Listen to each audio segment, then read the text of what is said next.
pathways. Some people tell me they're rather sick of it. Others say it's the best thing ever. My question to you is, are you missing the obvious? Let me share with you. I've got permission from our member Raymond to base this evaluation that I'm doing while I'm doing the education on his previous speech. If you've not seen the speech, I would highly recommend that you go to our YouTube channel and have a look at the speech so that you can marry this up with his speech and understand a little bit better what's going on. I want to look firstly at what is right there on our Free Toast Toast website and the information that any evaluator can put their sweet little hands on. First and foremost, right there in my face is the path. It is persuasive influence. So immediately I'm thinking, and Raymond is doing his icebreaker, and exactly how is he going to persuade me? Then I look at the two forms that are here attached. Well, not attached, but are open and available to me. And I will open up the first one, the project description. And I want to say it's going to look a little bit like a Christmas tree, but I've got a reason for it. Over here, you'll see in the project description, Icebreaker, this is a foundational project. The meaning of this is what I learn, or what Raymond is learning in this specific project, is forming a foundation for each and every speech after his icebreaker. And yes, he's going to introduce himself, and he's going to get some extra skills. And if I look here, the skills are referring to the basic structure of a speech. But still in my mind, I'm wondering, Raymond, how are you going to persuade me? Then the overview is write and deliver a speech about any topic to introduce yourself to the club. And then it's going on about style. It can be humorous, informational, or any other style that appeals to you. And that appeals to you, for me, has got a deep meaning, because it's telling me as an evaluator that I really need to look to the person who is making this speech. The speaker, I need to consider what style this speaker is going to apply, and the speaker's got a free hand in this. Now, I've asked people, please, do I really have to fill out the outline worksheet? My answer is yes. When you're in a community club, it's going to be very helpful for your mentor, but it's also going to help you in assisting you on what you need to do for this project. So I've only taken out the things that I think is really applicable to people in an advanced club. So the first thing here is capture the audience's interest. So I'm making a note here. Magda, remember to look out for that audience interest. How is Raymond going to capture my interest? Oh, and then the big thing, transition. Transition is nothing more than a link. How is Raymond going to link this opening paragraph or the opening sentence to the rest of his speech? Then this is also on the speech outline. So as you can see, it's got 3 points, and between every point there is a transition, a link. And then finally we get to the conclusion. Now I'm put on my naughty boots over here to say, restate the main points of your speech. Oh, come on, that is a bit boring for an advanced club. Close with impact. And now you've got my juices running. My creative juices is an overflow. I want to know how Raymond is going to close his speech. So I'm making all these notes even before I've listened to a word that Raymond is saying. So I'm back to this slide over here. My question to you here is, how are you analyzing the requirements for your speech or for the speech of the speaker? Or are you missing the obvious? It's about any topic. Any topic could be, I was born here, I did this, I did that, a chronological speech, just basic information. Or in an advanced club, you can say, I'm going to narrow my focus. I'm an excellent hockey player.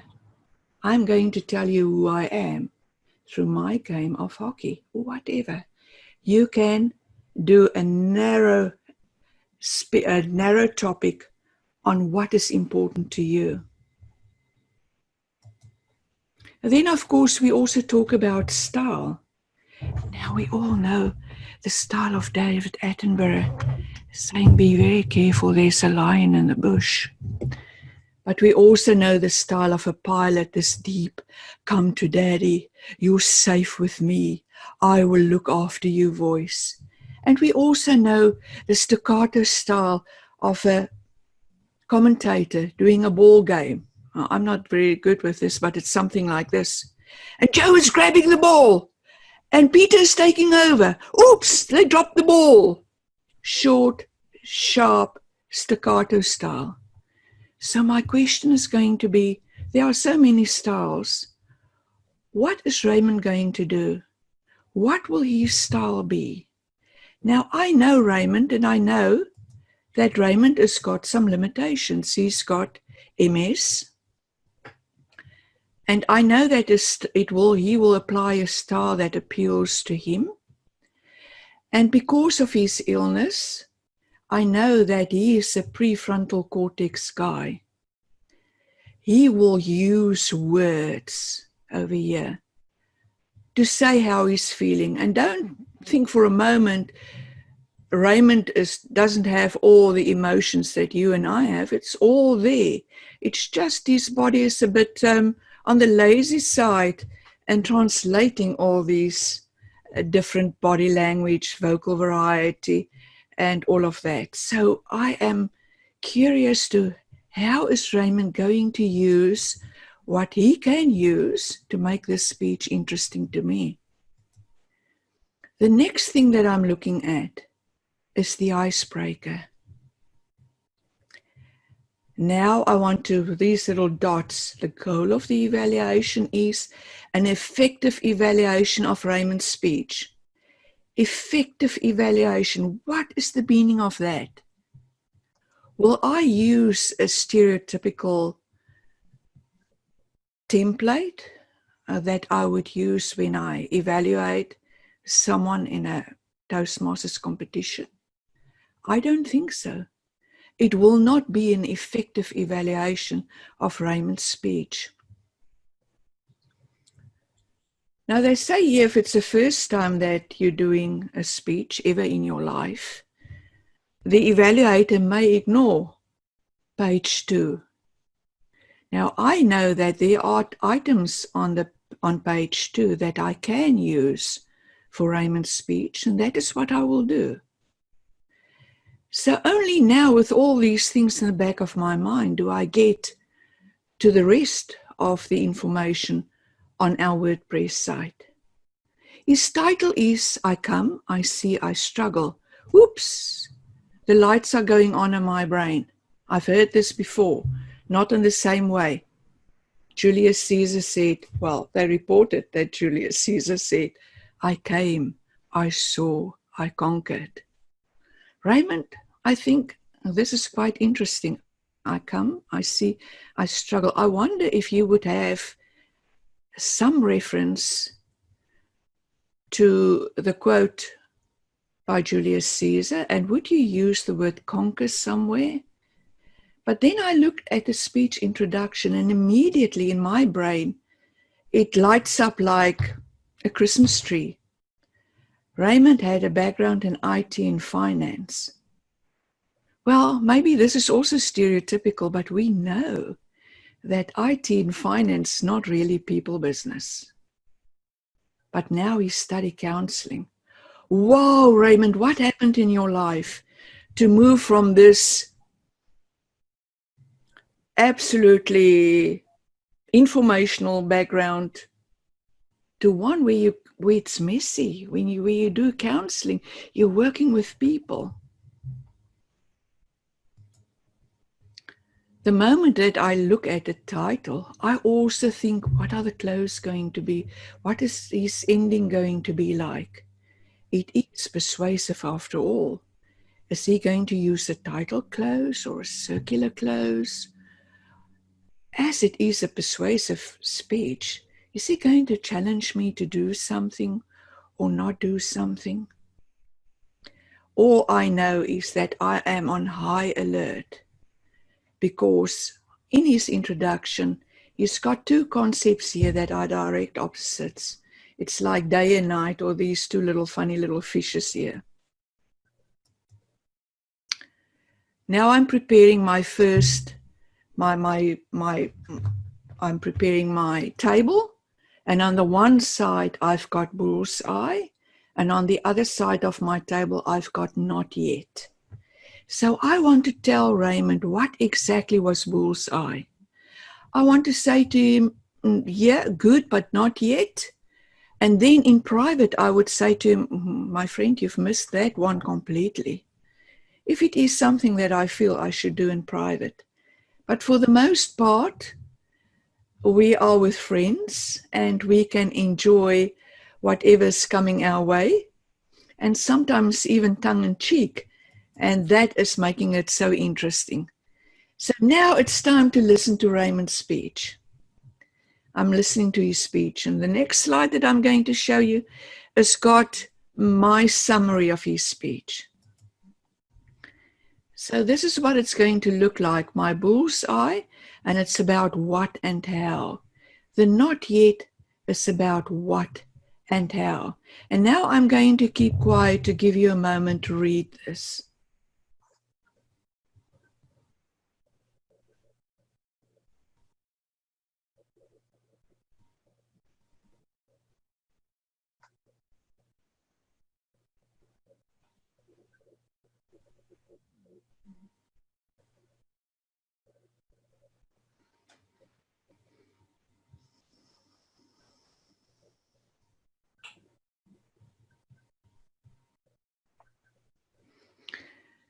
To really get the benefit of this slide, it's best to go and look at his speech. I just want to highlight a couple of things that were really outstanding for me.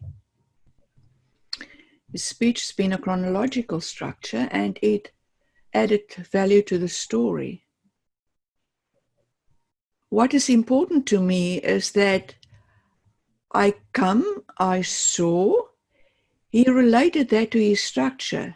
So he started with his birth, and he told us he's been a happy boy, not a problem. And then suddenly disaster strikes because he got ill.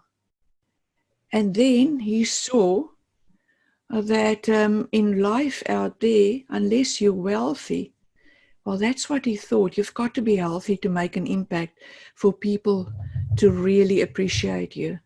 So he had this struggle until he got to this point of deep depression. And then he saw this video. And now he talked about his struggle, the negative and the positive. And then implied from the quote, I wondered, how is he going to mention this? I conquered. And he said, this is how I'm doing it. I'm rewriting my story. I'm conquering fear from hope to future. And he added some humor, and then he said something that will stick with me forever. A struggle can be beautiful. I was deeply impressed with the balance of these concepts, like yin and yang, like death, but also life. So in my recommendation, I said to him, you missed the opportunity to persuade. You could have used this whole speech. You could have added something to dare me to see my personal struggle through new eyes. Or he could have called on the audience and say, it's time to rewrite your story. And this is where I would end the delivery that I would do in the meeting. So hang on there, team. I'm almost done, but not yet. I'm going to end the slideshow. I'm going to stop share. And I'm going to end the slideshow. And then, like any good salesperson, I'm going to tell you, but wait, there's more.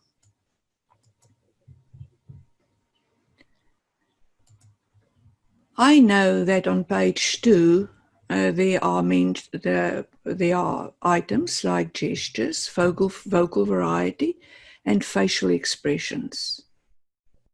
That is not Raymond. All of that is living in his head.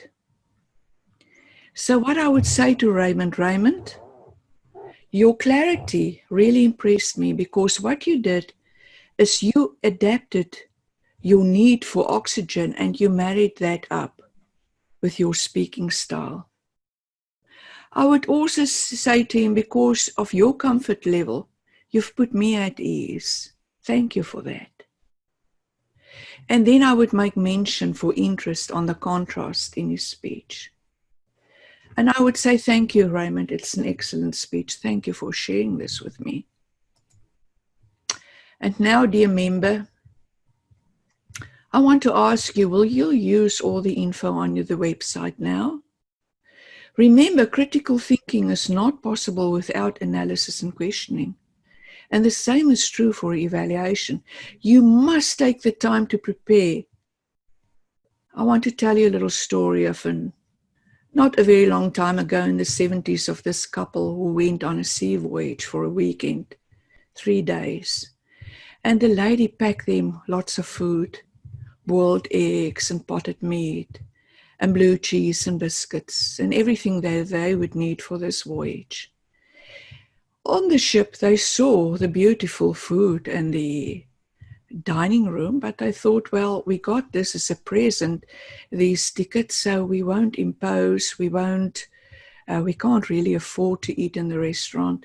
And then in the last evening, their neighbors said to them, come with us, come and have some food.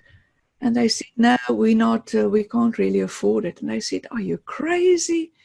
It's all in the price of the ticket. It's all inclusive. And they looked at one another. They've missed out this whole weekend. They could have had the whole buffet every time. And this is what I want to say to you. Use the information that comes with every project. Remember, you already paid for it. My final question to you is, how are you analyzing the requirements for a speech?